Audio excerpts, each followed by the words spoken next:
14 दिसंबर के दिन कांग्रेस सांसद राहुल गांधी लोकसभा में दो अलग अलग किताबें लेकर पहुंचे। एक भारत का संविधान और दूसरा मनुस्मृति। और यहां से वापस से मनुस्मृति चर्चा में आ गई।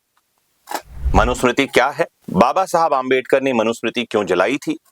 मनुस्मृति में किस बारे में बात है और वर्तमान में मनुस्मृति चर्चा का विषय क्यों बनी हुई है, आज मैं विस्तार से इस लेक्चर में आपको बताने जा रहा हूं।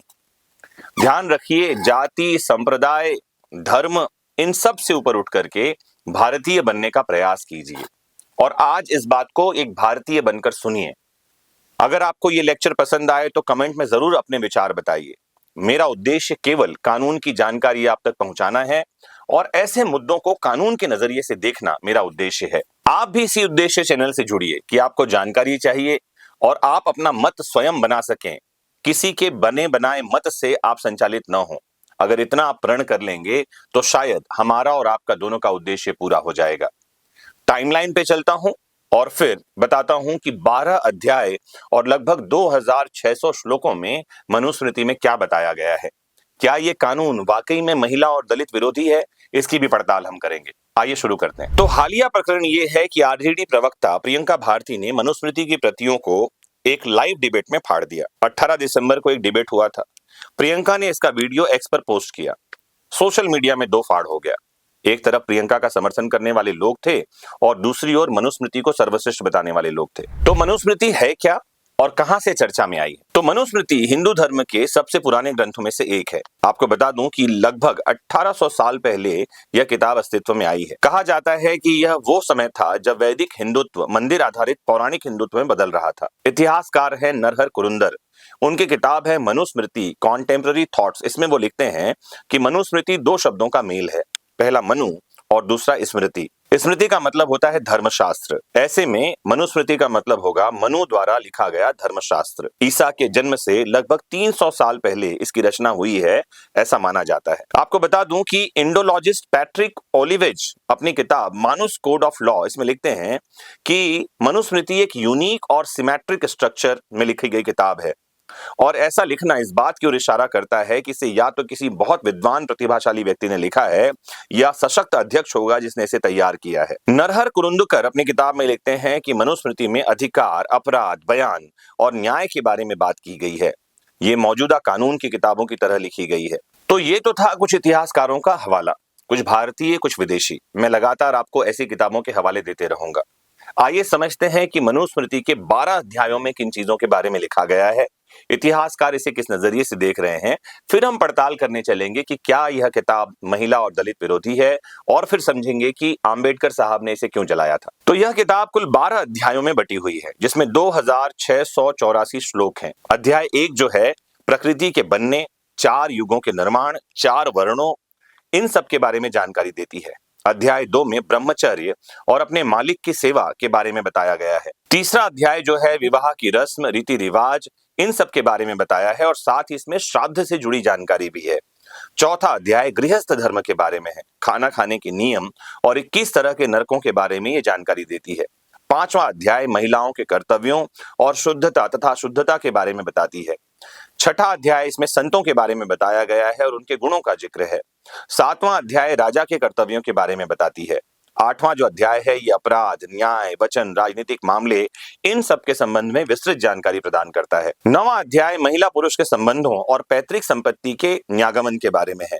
10वां जो अध्याय है इसमें बताया गया है कि अगर दो अलग अलग वर्ण के लोग विवाह करते हैं तो उत्पन्न पुत्र का क्या होगा, वो कौन से वर्ण का होगा। 11वां अध्याय पाप कर्म के बारे में बताता है और 12वां अध्याय 3 गुणों के बारे में बताता है और उसमें वेदों की प्रशंसा है। आपने एक श्लोक सुना होगा, यत्र नार्यत्र पूज्यन्ते रमन्ते तत्र देवता।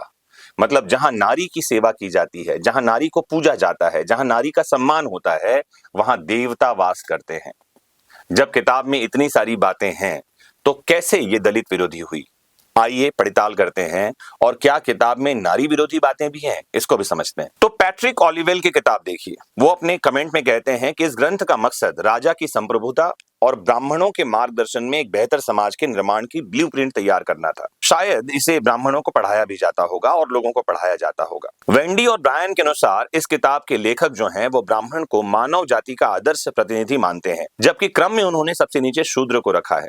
और कहा है कि उसका जो कर्तव्य है वो ऊंची जाति के लोगों की सेवा करना है। कुछ श्लोकों में महिलाओं के खिलाफ भी पूर्वाग्रह दिखाई पड़ते हैं। मनुस्मृति में महिलाओं के कर्तव्यों और जीने के तरीकों के बारे में बताया गया है, जो मौजूदा समय में सही नहीं माना जाता है। क्या कारण था कि बाबा साहब आंबेडकर ने इसको जलाया था? तो आपको बताऊं कि समाज सुधारक और संविधान के ड्राफ्टिंग कमेटी के चेयरपर्सन रहे डॉक्टर भीमराव अंबेडकर मनुस्मृति की मुखालफत करते थे। 25 दिसंबर 1927 को महाराष्ट्र के कोलाबा जिले के महाड में उन्होंने सार्वजनिक तौर पर मनुस्मृति को जलाने का ऐलान किया था। इसके लिए महाड में एक खास वेदी भी तैयार करवाई गई थी, जिसमें 6 इंच गहरा और 1.5 फुट चौकोर गड्ढा खोदा गया था। वेदी में चंदन की लकड़ियां रखी गई थी। 25 दिसंबर 1927 को सुबह 9 बजे समाज सुधारक गंगाधर नीलकंठ सहस्त्रबुद्धे और 6 दलित साधुओं के साथ अंबेडकर ने मनुस्मृति का एक एक पन्ना आग में डालना शुरू किया था। उस वक्त इस घटना का पूरे देश में विरोध हुआ था, लेकिन आज भी 94 साल बाद इस घटना की याद में मनुस्मृति दहन दिवस मनाया जा रहा है। अंबेडकर मानते थे कि मनुस्मृति समाज में जाति प्रथा को बढ़ावा देने और भेदभाव को फैलाने का कार्य करता है। यह ग्रंथ महिलाओं और दलितों के शोषण और भेदभाव को सही ठहराता है। तो मुझे उम्मीद है कि आज के इस लेक्चर से आपको मनुस्मृति के बारे में एक इंसाइट तो मिली होगी कि एक्चुअली ये किताब क्या है और किताब में कौन सी बातें लिखी हुई हैं। ध्यान से समझने की जरूरत है कि 2000 साल पहले लिखी गई ये किताब है, और जैसे कि कई सारे इतिहासकार ये कह रहे हैं कि इसमें बहुत सारी अच्छी बातें हैं, ऐसी बातें जो अच्छी हैं, जो समाज में सौहार्द को बढ़ावा देती हैं, जो सबको एक बताती हैं, जो नारी के सम्मान की बात करती हैं, जो कि हमारा संवैधानिक आदर्श भी है, नारी मात्र का सम्मान करना। इन बातों को अपनाना चाहिए, और जो बातें समाज में भेदभाव पैदा करने वाली हैं उन्हें छोड़ देना चाहिए। महात्मा बुद्ध ने भी कहा है, एक अति से दूसरे अति में जाना ठीक नहीं है, सम्यक मार्ग को अपनाया जाना चाहिए। और ऐसे में जब 26 जनवरी 1950 को देश में संविधान लागू हो गया है, तो आपको जानना चाहिए कि ये किताब बनाम वो किताब की तो बात ही नहीं रह जाती।